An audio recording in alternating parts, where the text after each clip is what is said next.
বাপ্পাদিত্যের জন্ম, তার বড় হয়ে ওঠা, পিতৃ হত্যার প্রতিশোধ, ভুল করে নিজের মামাকেই হত্যা করা, নিজের আসল পরিচয় জানতে পারা, ছেলেবেলায় খেলার ছলে বিয়ে করা, সেই সোলাঙ্কি রাজকুমারীর খোঁজে বিশ্বযাত্রা, গানের জাদুতে মোহিত হয়ে এক ইরানি রাজকুমারীর সাথে বিবাহ এবং জীবিত অবস্থায় যার খোঁজে এত হতাশার পথ পাড়ি দেওয়া, মৃত্যুর পর সেই সোলাঙ্কি রাজকুমারী সন্ন্যাসিনী রূপের সাথে সাক্ষাৎ।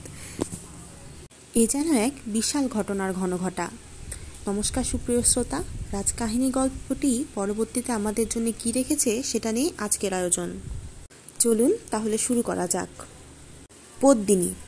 বাপ্পাদিত্যের সময় মুসলমানরা ভারতবর্ষে প্রথম পদার্পণ করেন। তারপর থেকে সূর্য বংশের অনেক রাজা অনেকবার চিতরের সিংহাসনে বসেছেন। রাজ সিংহাসন নিয়ে কত ভয়ে ভয়ে বিচ্ছেদ, কত মহামহাযুদ্ধ, কত রক্তপাত, কত অশ্রুপাতি হয়ে গেছে। কিন্তু এত রাজা, এত যুদ্ধ বিগ্রহের মধ্যে কেবল জনকতক রাজার নাম আর গুটিকতক যুদ্ধের কথা সমস্ত রাজপুতের প্রাণে এখনও সোনার অক্ষরে লেখা রয়েছে। তার মধ্যে একজন হচ্ছে মহারাজ খোমান, যিনি 24 বার মুসলমানের হাত থেকে চিতরকে রক্ষা করেছিলেন, যিনি আরব্য উপন্যাসের সেই বাগদাদের খলিফ হারুন অর রশিদের ছেলে আল মামুনকে চিতরের রাজপ্রাসাদে অনেক দিন বন্দী করে রেখেছিলেন। আশীর্বাদ করতে হলে এখনও যার নাম করে রাজপুতেরা বলে, খোমান তোমায় রক্ষা করুক। আর একজন মহারাজ সমর সিংহ, তিনি যেমন বীর তেমনি ধার্মিক।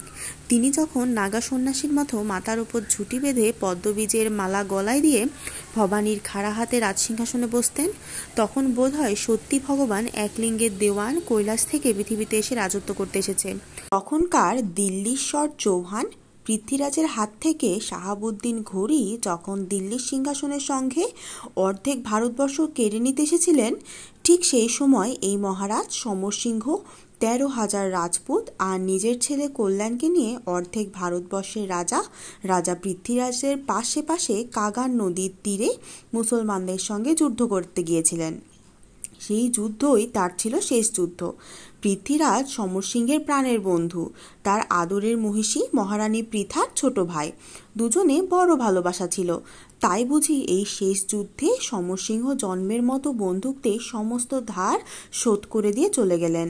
যখন যুদ্ধের দিনে প্রলয়ের ঝড় বৃষ্টির মাঝে পৃথ্বীরাজের লক্ষ লক্ষ হাতি ঘোড়া সৈন্য সামন্ত ছিন্ন ভিন্ন ছাড়খাড় হয়ে গেল, যখন জয়ের আর কোনো আশাই নেই, প্রাণের মায়া কাটাতে না পেরে যখন প্রায় সমস্ত রাজাই পৃথ্বীরাজকে বিপদের মাঝে রেখে একে একে নিজেদের রাজত্বের দিকে পালিয়ে গেলেন, তখন একমাত্র সমরসিংহ স্ত্রী, পুত্র, পরিবার, রাজমুকুট, রাজসিংহাসন সব তুচ্ছ করে প্রাণের বন্ধু পৃথ্বীরাজের জন্যে মুসলমানদের সঙ্গে ঘোর যুদ্ধে প্রাণ দিলেন। আগে সেই ধর্মাত্মা মহাবীর সমরসিংহ, তার 16 বছরের ছোট্ট ছেলে কল্যাণ আর তার 13,000 রাজপুতের রক্তে কাগার নদীর বালুচর রাঙা হয়ে গেল। তবে পৃথ্বীরাজ বন্দী হলেন। তবে দিল্লির হিন্দু সিংহাসন মুঘলমান বাদশাহ শাহাবুদ্দিনের হস্তগত হলো। এখন শাহাবুদ্দিন কোথায় বা সে দিল্লির রাজতক্ত? কিন্তু যে ধর্মাত্মা বন্ধুর জন্যে নিজের প্রাণকে তুচ্ছ করলেন, সেই মহাবীর সমরসিংহের নাম রাজপুত কবিদের সুন্দর গানের মাঝে চিরকাল অমর হয়ে আছে। এখনও রাজপুতানায় সেই গান গেয়ে কত লোকে রাস্তায় রাস্তায় ভিক্ষা করে। সমরসিংহের পর থেকে প্রায় 100 বছর কেটে গেছে। চিতরের রাজসিংহাসনে তখন রানা লক্ষণ সিংহ আর দিল্লিতে পাঠান বাদশাহ আলাউদ্দিন। সেই সময় একদিন রানা লক্ষণ সিংহের কাকা ভীমসিংহ সিংহল দ্বীপের রাজকুমারী পদ্মিনীকে বিয়ে করে সমুদ্র পার থেকে চিতরে ফিরে এলেন। পদ্মের সৌরভ যেমন সমস্ত সরোবর প্রফুল্ল করে ক্রমে ক্রমে দিক দিগন্তে ছড়িয়ে যায়, ঠিক তেমনি কমলালয়া লক্ষ্মীর সমান সুন্দরী সেই পদ্মমুখী রাজপুত রানী পদ্মিনীর রূপের মহিমা, গুণের গরিমা দিনে দিনে সমস্ত ভারতবর্ষে আমোদ করলে। কি দিন দুঃখী সামান্য কুটির, কি রাজরাজাদের রাজপ্রাসাদ, এমন সুন্দরী এমন গুণবতী কোথাও নেই। এই আশ্চর্য সুন্দরী পদ্মিনীকে নিয়ে ভীমসিংহ যখন চিতরের এক ধারে সাদা পাথরে বাঁধানো সরোবরের মধ্যস্থলে রাজ অন্তপুরের শীতল কোঠায় সুখে দিন কাটাচ্ছিলেন, সেই সময়ে একদিন দিল্লিতে তখনকার পাঠান বাদশাহ আলাউদ্দিনের খাসমহলের ছাদে গজতন্ত্রের খাটিয়ায় বসে বসন্তের হাওয়া খাচ্ছিলেন। আকাশে চাঁদ উঠেছিল, পাশে শরবতের পেয়ালার হাতে পিয়ালি বেগম বসেছিলেন। পায়ের কাছে বেগমের এক নতুন বাদী সারঙ্গীর সুরে গান গাইছিল। বাদশাহ হঠাৎ বলে উঠলেন, কি ছায় আরবি গজল, হিন্দুস্থানের গান গাও। তখন পিয়ারি বেগমের নতুন বাদী নতুন করে সারঙ্গী বেঁধে নতুন সুরে গাইতে লাগলো। হিন্দুস্থানে এক ফুল ফুটেছিল, তার দোষণ নেই, জুড়ি নেই। কি সে ফুল, আহা সে ফুল, সে যে পদ্ম ফুল, সে যে পদ্ম ফুল। চারিদিকে নীল জল, মাঝে সেই পদ্ম ফুল। দেবতারা সেই ফুলের দিকে চেয়েছিল, মানুষে সে ফুলের দিকে চেয়েছিল। চারিদিকে অপার সিন্ধু তরঙ্গ ভঙ্গে গর্জন করেছিল। কার সাধ্য সমুদ্র পার করে, কার সাধ্য রাজার বাজিগি যায় সেই ফুল তোলে। রাজার ভয়ে যে দেবতারাও কম্পমান। আলাউদ্দিন বলে উঠলেন, আমি হিন্দুস্তানের বাদশাহ, আমি কোনো রাজার তোয়াক্কা রাখি না, আমি কোনো দেবতাকে ভয় করি না। পিয়ারি, আমি কালই সেই পদ্ম ফুল তুলতে যাব। বাদী আবার গাইতে লাগলো, কে সেই ভগবান যে সিন্ধু পার করে, কে সেই গুণবান যে তুল্য সে ফুল। মেবারের রাজপুত বীরের সন্ধান, রানা ভীম সিংহ নির্ভয় সুন্দর। আলাউদ্দিন কিংখাবের সিংহাসনে সোজা হয়ে বসলেন। আনন্দের সুরে গান শেষ হলো। আজ চিতরের অন্তঃপুরে যে ফুল বিরাজে, কবি যার নাম গায় ভারতে, তার দোসর কোথা, জগতে তার জুড়ি কই। ধন্য রাজা ভীমসিংহ, ধন্য রাজরানী, চিতরের রাজ উদ্যানে প্রফুল্ল পদ্মিনী। আলাউদ্দিনের কানে অনেকক্ষণ থেকে বাজতে লাগলো, চিতরের রাজ উদ্যানে প্রফুল্ল পদ্মিনী। তিনি আকাশের দিকে চেয়ে চেয়ে বললেন, বাদী, তুই কি স্বচক্ষে সেই পদ্মিনীকে দেখেছিস? সে কি সত্যিই সুন্দরী? বাদী উত্তর করলে, জাহাপনা, দিল্লি আসবার আগে আমি চিতরে নাচ গান করে জীবন কাটাতাম। পদ্মিনীর বিয়ের আগে আমি রানীর মহলে নেচে এসেছি। আলাউদ্দিন গালে হাত দিয়ে ভাবতে লাগলেন। কিছুক্ষণ পরে বলে উঠলেন, পিয়ারি, আমার ইচ্ছে করছে পদ্মিনীকে এই খাসমহলে নিয়ে আসি। পিয়ারি বেগম বলে উঠলেন, শাহেনশাহ, আমার সাজ চাই, আকাশের চাঁদটাকে ওই কৌটায় পুরে রাখি। কথাটা আলাউদ্দিনের ভালো লাগলো না। দিল্লির বাদশাহ, যার মুঠোর ভিতরে অর্ধেক ভারতবর্ষ, তিনি কি একজন রাজপুত রানীকে ধরে আনতে পারেন না? শাহেনশাহ মুখ গম্ভীর করে বলে উঠলেন, মনে মনে বলে গেলেন, থাক পিয়ালি, আজ যদি পদ্মিনীকে আনতে পারি তবে তোমাকে তার বাদী হয়ে থাকতে হবে। তারপর দিন লক্ষ লক্ষ সৈন্য নিয়ে আলাউদ্দিন চিতরের মুখে চলে গেলেন। পাঠান সৈন্য যে যেদিক দিয়ে গেল সেই দিক দিয়ে পথের দুই ধারে ধানের ক্ষেত, লোকের বসতি ছাড়খাড় করে দিতে লাগলো। তখন বসন্তকাল। সমস্ত চিতর জুড়ে দিকে দিকে আনন্দের রোল উঠেছে।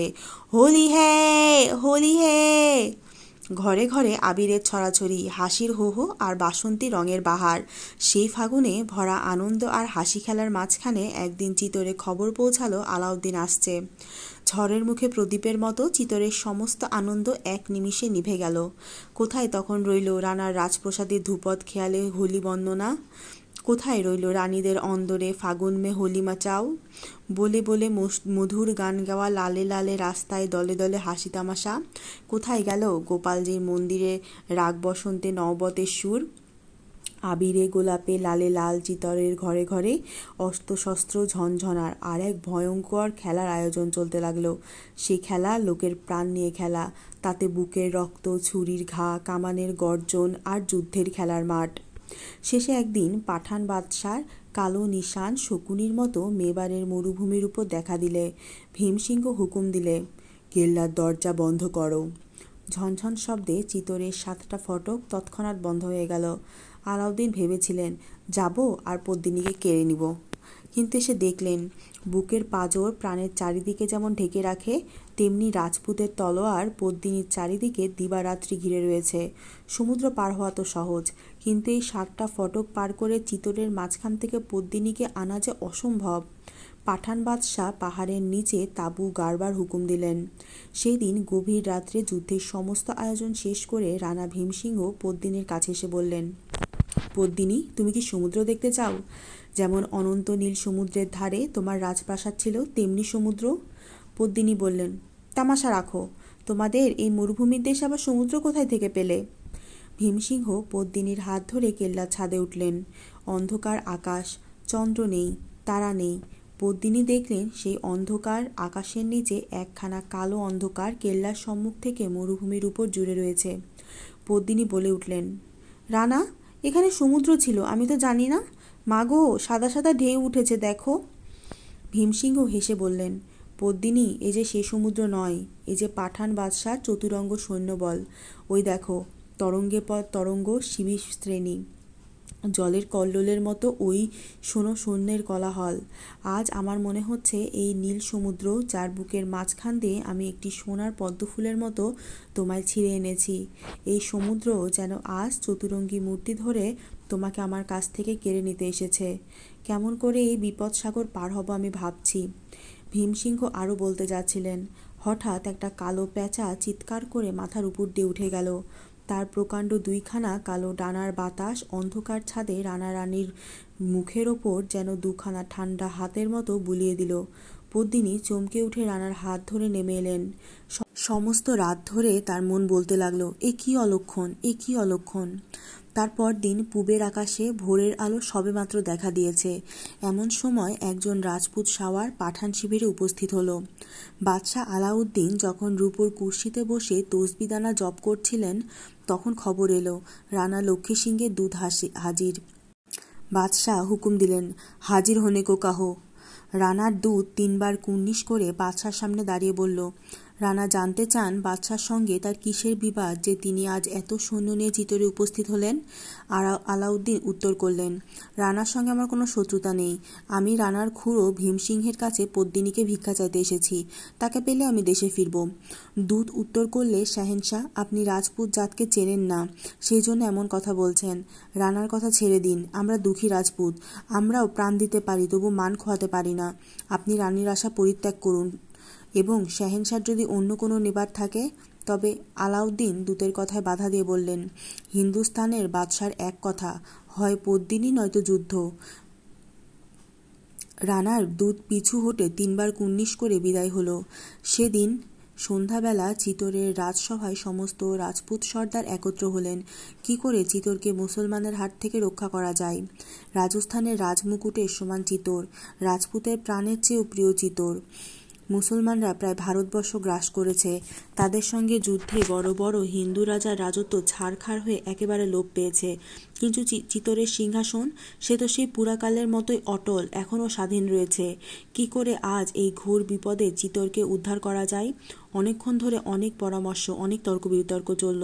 শেষে রানা ভীমসিংহ উঠে পড়লেন। পদ্মিনীর জন্যে যখন চিতোরের এত সর্বনাশ উপস্থিত, তখন পদ্মিনীকেই না হয় পাঠানের হাতে তুলে দেওয়া হোক, তাতে আমার কোনো দুঃখ নেই। চিতোর আগে না পদ্মিনী আগে। কথাটা বলে ভীমসিংহ একবার রাজসভার একপারে, যেখানে শ্বেত পাথরের জালির পিছনে চিতোরের রানীরা বসেছিলেন, সেদিকে চেয়ে দেখলেন। তারপর সিংহাসনের দিকে ফিরে বললেন, মহারানা কি বলেন।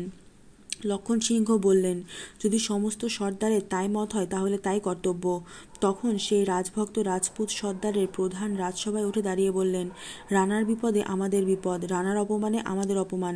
পদ্মিনী শুধু ভীমসিংহের নয়, তিনি আমাদেরও রানী বটে। কেমন করে আমরা তাকে পাঠানের বেগম হতে পাঠিয়ে দেব।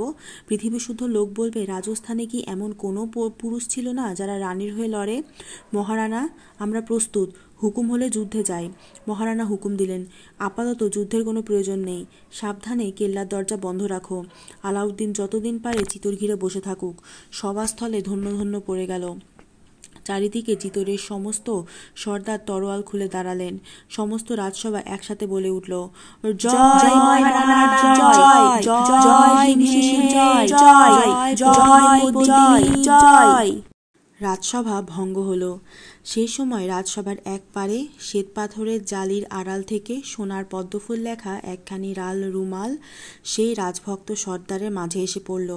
সর্দারেরা পদ্মিনীর হাতে সেই লাল রুমাল বল্লমের আগায় বেঁধে রানীর জয় বলে রাজসভা থেকে বিদায় নিলেন। তারপর দিন কাটতে লাগলো। আলাউদ্দিন লক্ষ লক্ষ সৈন্য নিয়ে চিতোরের কেল্লা ঘিরে বসে রইলেন। বাদশার আশা ছিল যে কেল্লার ভিতর বন্ধ থেকে রাজপুতেদের খাবার ফুরিয়ে যাবে, তখন তারা প্রাণের দায়ে পদ্মিনীকে পাঠিয়ে দিয়ে সন্ধি করবে। কিন্তু দিনের পর দিন, মাসের পর মাস ক্রমে সংবৎসর কেটে গেল, তবুও সন্ধির নামগন্ধ নেই। বর্ষা শীত কেটে গ্রীষ্মকাল চলে এলো। পাঠান সৈন্যরা দিল্লিতে ফেরার জন্য অস্থির হয়ে গেল। এমন গরমের দিনে দিল্লিতে চাঁদনি চৌকে কত মজা, সেখানে কফিখানায় কত আমোদ। আর তারা কিনা কি বর্ষা, কি হিম, কি হিন্দুর মল্লিকে এসে খোলা মাঠে পড়ে রয়েছে। এখানে না পাওয়া যায় ভালো তামাক, না পাওয়া যায় ফুলের বাগিচা, না আছে একটা লোকের মিষ্টি গলা যার গান শুনলে ভুলে থাকা যায় সবকিছু। এখানের লোকগুলো কেমন জানি কাঠখোট্টা, তাদের গানগুলো কেমন যেন বেসুরো, পানগুলো কেমন জানি পুরু, তামাকটাও কেমন করুয়া। এই হিন্দুর মুল্লুকে তাদের যে আর মন টেকে না। আলাউদ্দিন দেখলেন নিষ্কর্মা বসে থেকে থেকে তার সৈন্যরা ক্রমে বিরক্ত হয়ে উঠেছে। তার ইচ্ছা আরও কিছুদিন চিতর ঘুরে বসে থাকেন, কিন্তু যে কোনো উপায়ে হোক স্থির রাখতে হবে সৈন্যদের। বাদশাহ তখন এক এক দিনে এক এক দল সৈন্য নিয়ে শিকার করে বেড়াতে লাগলেন। সেই সময় একদিন শিকার শেষে আলাউদ্দিন শিবিরে ফিরে আসছেন। এদিকে সবুজ জনের ক্ষেতে সন্ধ্যার অন্ধকারে কাজলের মতো নীল হয়ে এসেছে, আর একদিকে পাহাড়ের উপর চিতরের কেল্লা মেঘের মতো দেখা যাচ্ছে, মাঝখানে সুরি পথ। এই প্রথম শিকারে পাঠানের দল বড় বড় হরিণ গাইতে গাইতে চলেছে। তারপর বড় বড় আমির ওমরা, কেউ হাতির পিঠে কেউ ঘোড়ার পিঠে চলেছেন। সবশেষে বাদশাহ আলাউদ্দিন, এক হাতে ঘোড়ার লাগাম, আরেক হাতে সোনার জিঞ্জির বাঁধা প্রকাণ্ড শিকরে পাখি। বাদশাহ ভাবতে ভাবতে চলেছেন, এতদিন হয়ে গেল তবু চিতর দখল হলো না। সৈন্যরা দিল্লি ফেরবার জন্য কত ব্যস্ত হয়ে উঠেছে, আর কতদিন তাদের ভুলিয়ে রাখা যায়। যে পদ্মিনীর জন্য এত সৈন্য নিয়ে এত কষ্ট করে বিদেশে এলেন, সেই পদ্মিনীকে তো একবার চোখের দেখাটাও দেখতে পেলেন না। বাদশাহ এবার বাঁ হাতের ওপর প্রকাণ্ড শিকারে পাখিটার দিকে তাকালেন। হয়তো তার মনে হচ্ছিল যদি কোনো রকমে দুটো ডানা পায় তাহলে এই বাজটার মতো চিতরের মাঝখান থেকে পদ্মিনীকে ছোঁ মেরে নিয়ে যাব। হঠাৎ সন্ধ্যার আকাশে ডানার একটুখানি ঝটাপট সেই ঘুমন্ত শিকরে পাখির কানে পৌঁছালো, আর সেই ডানা ঝেড়ে ঝুলিয়ে বাদশার হাতে সোজা হয়ে বসল। আলাউদ্দিন খাঁ বুঝলেন তার শিকারিবাজ নিশ্চয়ই কোনো না কোনো শিকারের সন্ধান পেয়েছে। তিনি আকাশ চেয়ে দেখলেন, মাথার উপর দুখানি পান্নার টুকরোর মতো একজোড়া সুখসারি উড়ে চলেছে। বাদশাহ ঘোড়া থামিয়ে বাজের পা থেকে সোনার জিঞ্জির খুলে নিলেন। তারপর সেই প্রকাণ্ড পাখি বাদশার হাত ছেড়ে নিঃশব্দে অন্ধকার আকাশে উঠে কালো দুখানা ডানা ছড়িয়ে শিকারীদের মাথার উপরে একবারে স্থির হয়ে দাঁড়ালো। তারপর একেবারে ৩০০ গজ আকাশের উপর থেকে এক টুকরা পাথরের মতো সেই সুখসারি মাঝে এসে পড়ল। বাদশাহ দেখলেন একটি পাখি ভয়ে চিৎকার করতে করতে সন্ধ্যার আকাশে ঘুরে বেড়াচ্ছে, আর একটি পাখি প্রকাণ্ড বাজে থাবার ভিতর ছটফট করছে। তিনি শীষ দিয়ে বাজ পাখিকে ডাকলেন। পোষা বাজ শিকার ছেড়ে বাদশার হাতে উড়ে এলো, আর ভয়ে ভয়ে মৃতপ্রায় সবুজ সুখ ঘুরতে ঘুরতে মাটিতে পড়ল। বাদশাহ আনন্দে সেই তোতা পাখি তুলে নিতে হুকুম দিলেন এবং শিবিরের দিকে ঘোড়া ছোটালেন। আর সেই তোতা পাখির জোড়াটি প্রথমে করুণ সুরে ডাকতে ডাকতে সেই শিকারীর সঙ্গে সন্ধ্যার আকাশ দিয়ে অনেকক্ষণ উড়ে চলল। শেষে ক্রমে ক্রমে আস্তে আস্তে ভয়ে ভয়ে এবং ওমরাহের হাতে একটি খাঁচায় ভাঙা তার সঙ্গী তোতা ছটফট করছিল। সেই খাঁচার ওপর নির্ভয়ে সে এসে বসল। ওমরা আশ্চর্য হয়ে বললেন, কি আশ্চর্য, কি সাহস! তোতার বিপদ দেখে তুতি এসে আপনি ধরা দিয়েছে। আলাউদ্দিন তখন পদ্মিনীর কথা ভাবতে চলেছিলেন। হঠাৎ ওমরাহের মুখে এই কথা শুনে তার মনে হলো, যদি ভীমসিংহকে ধরা যায় তাহলে হয়তো রানী পদ্মিনীও ধরা দিতে পারেন। বাদশাহ শিবিরে এসে সমস্ত রাত্রি ভীমসিংহকে বন্দি করার নানান রকম ফন্দি আঁটতে লাগলেন। ২ দিন পরেই রানার সঙ্গে কথাবার্তা হলো। স্থির হলো যে আলাউদ্দিন সমস্ত পাঠান সৈন্য নিয়ে বিনা যুদ্ধে দিল্লিতে ফিরে যাবেন। তার বদলে তিনি একটি মাত্র বার একখানি আয়নার ভিতরে রাজপুত রানী পদ্মিনীকে একবার মাত্র দেখতে পাবেন। আর চিতরের কেল্লার ভিতরে বাদশাহ যতক্ষণ একা থাকবেন ততক্ষণ তার যেন কোনো বিপদ না ঘটে সেজন্য স্বয়ং মহারাজা দায়ী থাকবেন। বাদশাহ চিতরে যাওয়ার জন্য প্রস্তুত হলেন। শিকার যে এত শীঘ্র ফাঁদে পা দেবে আলাউদ্দিন তার স্বপ্নেও ভাবেননি। তিনি মহা আনন্দে পাঠান ওমরাহের সঙ্গে সমস্ত পরামর্শ ঠিক করলেন। তারপর বৈকালে গোলাপ জলে স্নান করে কিংখাবের জামাজোড়া, মতির কণ্ঠমালা, হীরের পান্নার শিরপ্যাঁচ পরে শেহেনশাহ সাদা ঘোড়ার উপর সোনার রেকাবে পা দিয়ে বসলেন। প্রায় সঙ্গে সঙ্গে ২০০ জন পাঠান বীর, যারা প্রাণের ভয় রাখে না, যুদ্ধই যাদের ব্যবসা, ঘোড়ায় চড়ে একা পাহাড় ভেঙে কেল্লার দিকে এগিয়ে যেতে লাগলেন। আর সেই পাঠান সারোয়ার পাহাড়ের নিচের দিকে প্রথমে নিজের শিবিরে ফিরে গেল। তারপর আবার একে একে সন্ধ্যার অন্ধকারে কেল্লার কাছে ফিরে এসে পথের ধারে প্রকাণ্ড একটা আমবাগানের তলায় লুকিয়ে রইল। সূর্যদেব যখন চিতরের পশ্চিম দিকে প্রকাণ্ড একখানা মেঘের আড়ালে অস্ত গেলেন, ঠিক সেই সময় পাঠান বাদশাহ আলাউদ্দিন রানা ভীমসিংহের হাত ধরে পদ্মিনীর মহলে শ্বেতপাথরের রাজদরবারে উপস্থিত হলেন। সেখানে আর কোনো জনমানব ছিল না, কেবল হাজার হাজার মোমবাতির আলো। সেই শ্বেত পাথরের রাজমন্দিরে যেন একটা নতুন দিনের সৃষ্টি করেছিল। রানা ভীম সেই ঘরে সোনার মানছদে বাদশাকে বসিয়ে তার এক হাতে একটা পেয়ালা শরবত দিয়ে বললেন, শাহেনশাহ, একটু আমিল ইচ্ছা করুন। আলাউদ্দিন সেই আমিলের পেয়ালা হাতে ভাবতে লাগলেন, যদি এতে বিষ থাকে তবেই তো সর্বনাশ। রাজপুত মেয়েরা শুনেছি শত্রুর হাতে অপমান হওয়ার ভয়ে অনেক সময় এরকম আমিল খেয়ে প্রাণ দিয়েছে। বাদশাহ পেয়ালা হাতে ইতস্তত করতে লাগলেন। রানা ভীম আলাউদ্দিনের মনের ভাব বুঝে একটু হেসে বললেন, শাহেনশাহ, বিষের ভয় করবেন না। মহারানা স্বয়ং যখন আপনার বিপদ না ঘটে সেই জন্য দায়িত্ব নিয়েছেন, তখন আজ যদি আপনি সমস্ত এক চিতর একা ঘুরে আসেন, তবুও একজন রাজপুত আপনার গায়ে হাত তুলতে সাহস করবে না। আপনি নিশ্চিন্তে থাকুন। অতিথিকে আমরা দেবতার মতো মনে করি। আলাউদ্দিন তাড়াতাড়ি উঠে বসলেন। রানা, আমি সে কথা ভাবছি নে। আমি ভাবছিলাম, আজ এমন নির্ভয়ে তোমার উপর বিশ্বাস করেছি, তেমনি তুমিও আমাকে বিশ্বাস করতে পারো না কি? আলাউদ্দিন মুখে কথা বললেন বটে, কিন্তু আমিলের পেয়ালায় চুমুক দিতে তার প্রাণ কাঁপতে লাগল।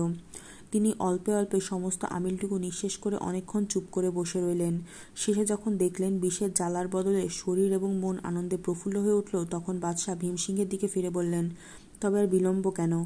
এখন একবার সেই আশ্চর্য সুন্দরী পদ্মিনী রানীকে একবার দেখতে পেলে আমি খুশি হয়ে বিদায় হই। তখন রানা ভীম আলিপদেশে প্রকাণ্ড একখানা আয়নার সম্মুখ থেকে পর্দা সরিয়ে দিলেন। কাকচক্ষু জলের মতো নির্মল সেই আয়নার ভিতর পদ্মিনীর রূপের ছটা হাজার হাজার বাতির আলোয় আলোকময় করে প্রকাশ পেল। বাদশাহ দেখতে লাগলেন, সে কি কালো চোখ, সে কি সুটানা ভুরু, পদ্মের মৃণালের মতো কোমল দুখানি হাত, বাঁকা মল পড়া সে সুন্দর দুখানি রাঙা পা, ধানি রঙের পেশোয়াজে মুক্তোর ফুল, গোলাপি ওড়নায় সোনার পান্নার চুড়ি, নীলার আংটি, হীরের চিক। বাদশাহ আশ্চর্য হয়ে ভাবলেন, এ কি মানুষ না পরী? আলাউদ্দিন আর স্থির থাকতে পারলেন না। তিনি মজনদ ছেড়ে সেই প্রকাণ্ড আয়নার ভিতর ছায়া পদ্মিনীকে ধরার জন্য দুই হাত বাড়িয়ে ছুটে চললেন। গ্রহণের রাত্রে রাহু যেমন চাঁদকে গ্রাস করতে যায়, ভীমসিংহ বলে উঠলেন, শাহেনশাহ, পদ্মিনীকে স্পর্শ করবেন না। রানার মনে হলো রাজদরবারে একদিকে বসে সত্যই পুণ্যবতী রানী পদ্মিনী যেন পাঠানের হাতে অপমান হবার ভয়ে কাঁপছে। রাগে রানার দু চক্ষু রক্তবর্ণ হয়ে গেল। তিনি ঘরের মাঝখানে দাঁড়িয়ে উঠে সোনার একটা পেয়ালা দিয়ে সেই আয়নার ঠিক মাঝখানে সজোরে ছুঁড়ে মারলেন। ঝনঝন শব্দে 7 হাত উঁচু চমৎকার আয়না চুরমার হয়ে ভেঙে পড়ল। আলাউদ্দিন চমকে উঠে 3 পা পিছিয়ে দাঁড়ালেন। তিনি মনে বুঝলেন, পাগলের মতো রানীর দিকে ছুটে যাওয়াটা বড়ই অভদ্রতা হয়েছে। এই জন্যে রানার কাছে ক্ষমা চাওয়া দরকার। বাদশাহ ভীমসিংহের দিকে তাকিয়ে বললেন, রানা, আমার অত্যন্ত অন্যায় হয়েছে। আমার মহলে এসে যদি কেউ এমন অভদ্রতা করত, তাহলে হয়তো আমি তার মাথা কেটে ফেলতেই হুকুম দিতুম। আমায় ক্ষমা করে দিন। তারপর অনেক তোষামদ, অনেক অনুনয় বিনয়ে রানাকে সন্তুষ্ট করে গভীর রাতে আলাউদ্দিন ভীমসিংহের থেকে বিদায় নিলেন। পেয়ালার পর পেয়ালা আমিল খেয়ে একে রানার প্রাণ খুলে গিয়েছিল। তার উপর দিল্লির বাদশাহ যখন তার কাছে ক্ষমা চাইলেন, তখন তিনি একেবারে গলে গেলেন। রানা আদর করে নতুন দিল্লির বাদশাকে কেল্লার বাইরে পৌঁছে দিতে চাইলেন। আমাবস্যার রাত্রি, আকাশে শুধু তারার আলো, পৃথিবীতে কালো অন্ধকার, ঘরে ঘরে দরজা বন্ধ। সমস্ত দিন পরিশ্রমের পর নগরের লোক ঘুমিয়ে আছে। চিতোরের পথে জনমানব নেই। আলাউদ্দিন সেই জনশূন্য রাজপথ দিয়ে ঘোড়ায় চলেছেন, সঙ্গে ভীম, রানা আর 20 জন রাজপুত সেপাই। আজ রানার মনে বড় আনন্দ। চিতোরের প্রধান শত্রু আলাউদ্দিনের সঙ্গে তার বন্ধুত্ব হলো। তিনি আর কখনোই চিতোরকে পাঠানের অত্যাচার সহ্য করতে হবে না।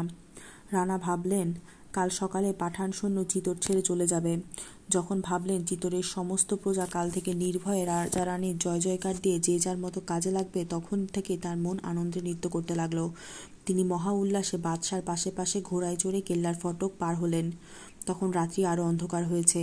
পাহাড়ের গায়ে বড় বড় নিম গাছ কালো কালো দৈত্যের মতো রাস্তার 2 ধারে সারি বেঁধে দাঁড়িয়ে আছে। কোথাও কোনো সারা শব্দ নেই।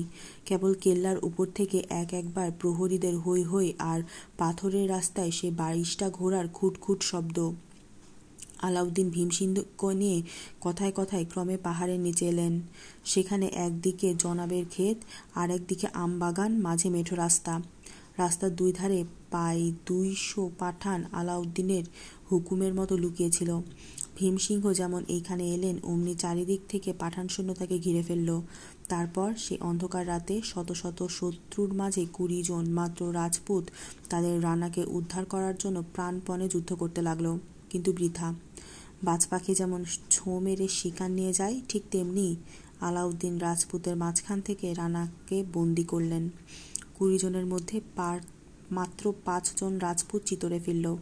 প্রতিপদের সকালবেলায় সমস্ত চিতরের রাষ্ট্র হল ভীমসিংহ বন্দী হয়েছেন। পদ্মিনীকে না দিয়ে তার মুক্তি নেই। আলাউদ্দিন যখন শিবিরে পৌঁছালেন তখন রাত্রি 2:30 প্রহর। তিনি ভীমসিংহকে সাবধানে বন্ধ রাখতে হুকুম দিলেন, নিজের কানাতে বিশ্রাম করতে গেলেন। আজ দৃঢ় বিশ্বাস হলো, রানা যখন ধরা পড়েছেন তখন আর পদ্মিনী কোথায় যাবে? হিন্দুর মেয়ে, স্বামীর জন্য প্রাণ দিতে পারে। বাদশার বেগম হতে কি রাজি হবে না? পদ্মিনীকে না পেলে রানা আর কিছুতেই ছাড়া পাবে না। আলাউদ্দিন মনে মনে এই প্রতিজ্ঞা করে সোনার খাটিয়ায় দুধের ফেনার মতো ধপধপে বিছানায় শুয়ে হিন্দু রানী পদ্মিনীর কথা ভাবতে ভাবতে শেষ রাতে ঘুমিয়ে পড়লেন। সকাল হলে বাদশা মনে মনে ভাবলেন, এইবার পদ্মিনী আসছেন। সকাল গিয়ে দুপুর কেটে গেল, পদ্মিনী এলেন না। দিনের পর দিন, রাতের পর রাত চলে গেল, তবু পদ্মিনীর দেখা নেই। বাদশা অস্থির হয়ে উঠলেন। তার মনে হতে লাগলো, এ ভীমসিংহ কি আসল ভীমসিংহ নয়? আমি কি ভুল করে কোনো সামান্য সর্দারকে বন্দি করে এনেছি? আলাউদ্দিন বন্দি রানাকে হুজুরে হাজির করতে হুকুম করলেন। লোহার শিকড়ে বাঁধা রানা ভীম বাঁধা সিংহের মতো বাদশার দরবারে উপস্থিত হলেন। শেহেনশাহ জিজ্ঞাসা করলেন, তুমি কি পদ্মিনীর ভীমসিংহ? রানা উত্তর করলেন, পাঠান, এতে তোমার সন্দেহ কেন হচ্ছে? আলাউদ্দিন বললেন, যদি তুমি সত্যি ভীমসিংহ হও তবে তোমাকে উদ্ধার করার জন্য রাজপুতদের কোনো চেষ্টাই যে দেখছি না। রানা বললেন, যে মূর্খ নিজের বুদ্ধির দোষে মিথ্যাবাদী পাঠানের হাতে বন্দী হয়েছে তার সঙ্গে চিতরের মহারানা বোধহয় আর কোনো সম্বন্ধ রাখতে চান না। কথাটা শুনে বাদশার মনে খটকা লাগলো। তিনি সত্যি ভীমসিংহকে কি পাঠানের হাতে ছেড়ে দিয়ে থাকেন? আলাউদ্দিন মহাভাবিত হয়ে দরবার ছেড়ে উঠে গেলেন। সেই দিন শেষ রাতে চিতরের উপর কেল্লার খোলা ছাদে পদ্মিনী গালে হাত দিয়ে একা দাঁড়িয়েছিলেন। নীল পদ্মের মতো তার দুটি সুন্দর চোখ পাঠান শিবিরের দিকে, যেখানে ভীমসিংহ বন্দী ছিলেন, সেই দিকে চেয়েছিলেন তিনি। আকাশ তখনও পরিষ্কার হয়নি। পূর্ব দিকে সূর্যের আলো সোনার তারের মতো দেখা গিয়েছে। এমন সময় 2 জন রাজপুত সর্দার পদ্মিনীর পায়ে এসে প্রণাম করলেন। একজনের নাম গোরা, আরেকজনের নাম বাদল। গোরার বয়স 50-এর ওপর। তার বড় ভাইয়ের ছেলে বাদলের বয়স 12 কি 13। গোরা বাদল দুজনেই পদ্মিনীর বাপের বাড়ির লোক। রাজকুমারী পদ্মিনী যখন ভীমসিংহের রানী হয়ে সিংহল ছেড়ে আসেন তখন তার এই গোরা এক হাতে তলোয়ার, আরেক হাতে বাপমা হারা কচি বাদলকে নিয়ে দেশ ছেড়ে চিতরে এসেছিলেন। পদ্মিনী জিজ্ঞাসা করেছিলেন,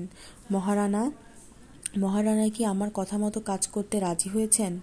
গোরা বললেন, তার হুকুমেই রানীজিকে পাঠান শিবিরে পাঠাবার বন্দোবস্ত করার জন্যে এমনই বাদশার সঙ্গে দেখা করতে চলেছি। পদ্মিনী একটু হেসে বললেন, যাও, বাদশাকে গিয়ে বলো আমার জন্য যেন দিল্লিতে একটা নতুন মহল বানিয়ে রাখেন। গোরা এবং বাদল বিদায় নিল। দেখতে দেখতে সমস্ত পৃথিবী প্রকাশ করে সূর্যদেব উদয় হলেন। পদ্মিনী দেখলেন আলাউদ্দিনের লাল রেশম প্রকাণ্ড শিবির সকালবেলা সূর্যের আলোয় ক্রমে ক্রমে যেন রক্তময় হয়ে উঠল। তিনি বাদশার সেই কানাতের দিকে চেয়ে চেয়ে বললেন, ধূর্ত পাঠান, তোতে আমাতে আজ যুদ্ধ আরম্ভ হলো, দেখি কার কতদূর ক্ষমতা। সেদিন শুক্রবার, মুসলমানদের জুম্মা। আলাউদ্দিন ফজরের নামাজ পড়ে দরবারে বসেছেন। এমন সময় মহারানার চিঠি নিয়ে গোরাবাদল উপস্থিত হলেন। বাদশাহ মহারানার মোহর করা চিঠি হাতে নিয়ে পড়তে লাগলেন। তাতে লেখা রয়েছে, পদ্মিনীকে বাদশার হাতে দেওয়াই স্থির হলো। তার বদলে রানা ভীমসিংহের মুক্তি চাই। আরও রাজরানী পদ্মিনী সামান্য স্ত্রীলোকের মতো দিল্লিতে যেতে পারেন না। তার প্রিয় সখীরাও যাতে পদ্মিনীর সঙ্গে থাকে, চিরদিন তার সেবা করতে পারেন, বাদশাহ যেন সে বন্দোবস্ত করেন। তাছাড়া চিতরের রানী পদ্মিনীকে শাহেনশাহ শিবিরে পৌঁছে দেওয়ার জন্য যে সকল বড় বড় ঘরের রাজপুতেরা সঙ্গে যাবেন তাদের যেন কোনো রকম কোনো অসম্মান না হয়, সেজন্য বাদশাহ তার সমস্ত সৈন্য কেল্লার সামনে থেকেই কিছুটা দূরে সরিয়ে রাখবেন। শেষে মহারানার ইচ্ছা যে এর পর থেকে আলাউদ্দিন যেন তাদের সাথে আর কোনো শত্রুতা না করেন। চিঠিখানা পড়ে বাদশার মন আনন্দ নৃত্য করতে লাগলো। তিনি হাসি মুখে গোরা বাদলের দিকে ফিরে বললেন, বেশ কথা, আজ রাত্রের মধ্যে আমি সমস্ত ফৌজ কেল্লার সামনে থেকে উঠিয়ে নেব। রানীর আসবার কোনো বাধাই থাকবে না। তোমরা মহারানাকে জানাও গে, তার সকল কথাতে আমি রাজি হলাম। গোরা বাদল বিদায় নিলেন। বাদশাহ কেল্লার সামনে থেকে সৈন্য উড়িয়ে দিতে হুকুম দিলেন। একদিনের মধ্যে এত সৈন্য একসাথে উঠিয়ে নেওয়া তো সহজ কথা নয়। বাদশাহ বললেন, তাম্বুকানাত, গোলাগুলি, অস্ত্রশস্ত্র, আসবাবপত্র যেখানকার সেখানে থাক। কেবল সিপাহীরা নিজের ঘোড়া নিয়ে একদিনের জন্য অন্য কোথাও আশ্রয় নিক। তাতেই প্রায় সমস্ত রাত লেগে গেল।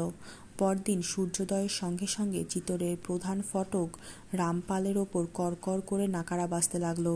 বাদশাহ দেখলেন চিতোরের 7টা ফটক একে একে পার হয়ে 4 বেহারার কাঁধে প্রায় 700 ডুলি আর শিবিরের দিকে তারা এগিয়ে আসছে।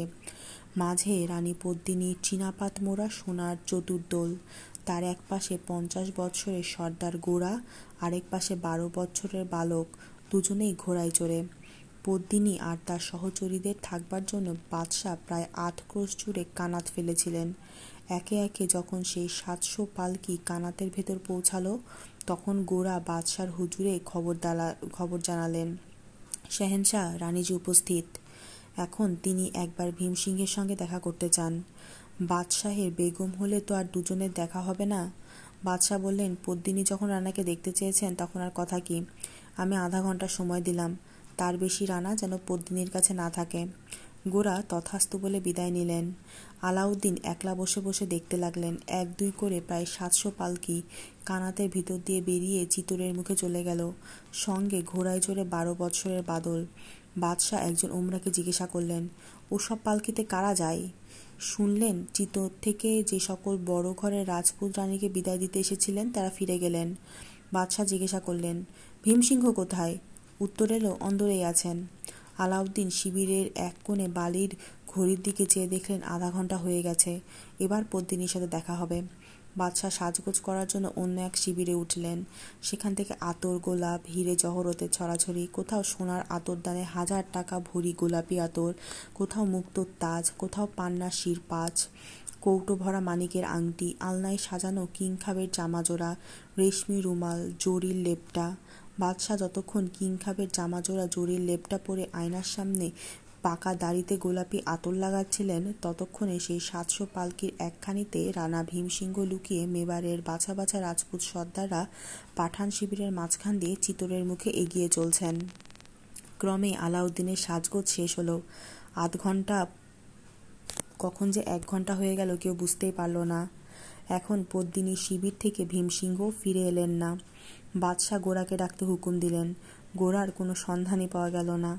আলাউদ্দিন আর স্থির থাকতে পারলেন না। ব্যস্ত সমস্ত হয়ে যেখানে 8 ক্রোশ জুড়ে কানাত খাটানো হয়েছিল সেইখানে উপস্থিত হলেন। দেখলেন পদ্মিনীর সোনার চতুর্দল শূন্য পড়ে আছে। যে লাল মখমলের প্রকাণ্ড শিবিরে তিনি চিতোরের রানী পদ্মিনীকে মানিকের খাঁচায় সোনার পাখিটির মতো পুষে রাখবে ভেবেছিলেন, সেই শিবির অন্ধকার। কোথায় পদ্মিনী, কোথায় তার 100 সখী, আর কোথায় বন্দী ভীমসিংহ? পাঠান শিবিরে হুলুস্থুলুর পড়ে গেল। সকলেই শুনলে পালকি বেহারা সেজে রাজপুতেরা বন্দি রানাকে ফাঁকি দিয়ে নিয়ে গেল। বাদশাহ তেমনি সমস্ত সৈন্য জড়ো করতে হুকুম দিয়ে 2000 ঘোষ সাওয়ার নিয়ে চিতোরের মুখে বেরিয়ে গেলেন। সবেমাত্র রানার পালকি চিতোরের ফটক পার করেছে, এমন সময় পাঠান বাদশার ঘোষ সাওয়ার কাল বৈশাখী ঝড়ের মতো ধূলির ধ্বজায় চারিদিক অন্ধকার করে দিন দিন শব্দে রাজপুত সৈন্যের ওপর পড়ল। তখন বেলা প্রায় 2 প্রহর।